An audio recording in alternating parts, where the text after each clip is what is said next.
ఒకరు చెప్పేది వింటే ఇంత జరిగిపోతుందా అనిపిస్తుంది. మరొకరు చెప్పేది వింటే నమ్మాలనిపిస్తుంది.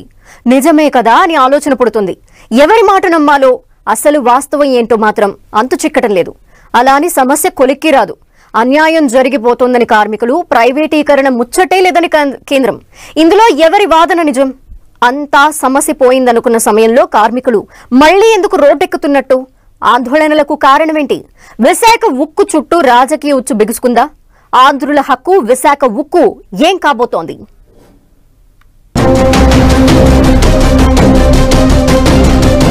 వైజాగ్ స్టీల్ ప్లాంట్ చుట్టూ రాజకీయ రచ్చ.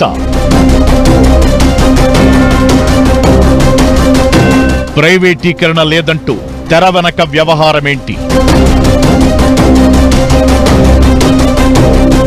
పోరాటంతోనే ఆరంభం, ప్రారంభం తరువాత సమస్యలు, సంక్షోభాలు.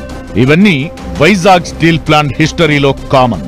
అయితే గతమంతా ఎలా ఉన్నా 3.5 ఏళ్ల నుంచి డైలీ ఎపిసోడ్ అయిపోయింది విశాఖ స్టీల్ ప్లాంట్.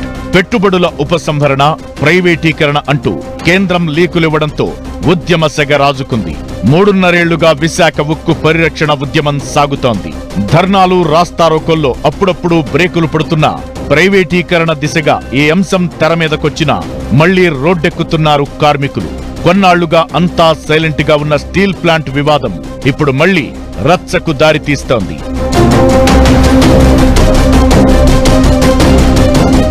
రాజకీయ ఒత్తిళ్లతోనే ఉక్కును కాపాడుకోవడం సాధ్యమనే అభిప్రాయం ఉండగా ఏపీలో కూటమి సర్కార్ అధికారంలోకి రావడం ఊరట కలిగించింది.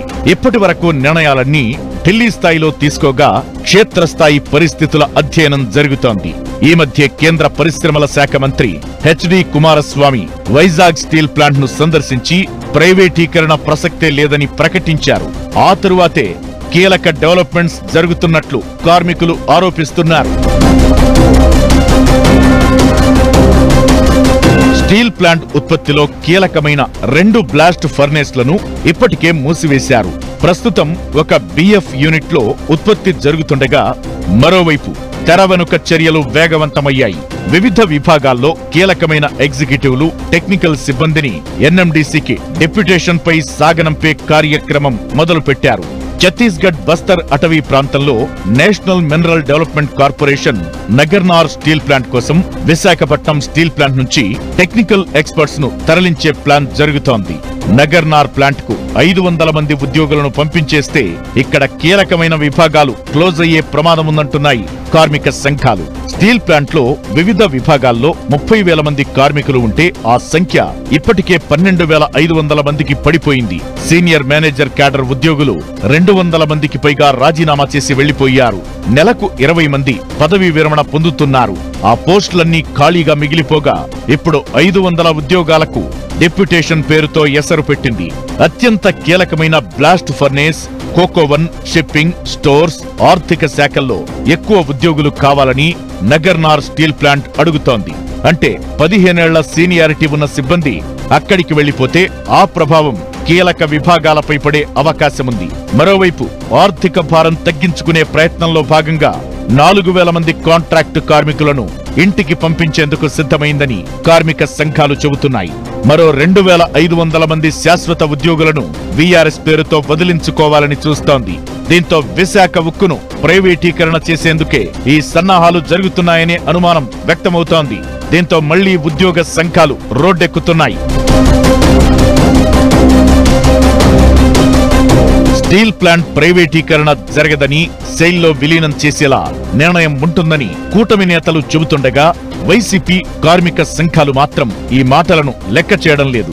బ్లాస్ట్ ఫర్నేస్ల మూత, కార్మికుల తొలగింపు, ఉద్యోగుల డెప్యుటేషన్ వంటి పరిణామాలన్నీ ప్రైవేటీకరణకు దారితీస్తాయని అంటున్నాయి. అయితే CM Chandrababu, deputy CM Pawan Kalyan ఎట్టి పరిస్థితుల్లో అలా జరగనివ్వమని, త్వరలోనే సెయిల్లో విలీనం చేసే ప్రకటన రాబోతుందని హామీ ఇస్తున్నారు. దీంతో ఎవరి మాటలు నమ్మాలో తెలియక ఉక్కు కార్మికులు ఉక్కిరిబిక్కిరవుతున్నారు. ఢిల్లీకి వెళ్లిన సీఎం చంద్రబాబు పరిశ్రమల శాఖ మంత్రి కుమారస్వామిని కలిశారు.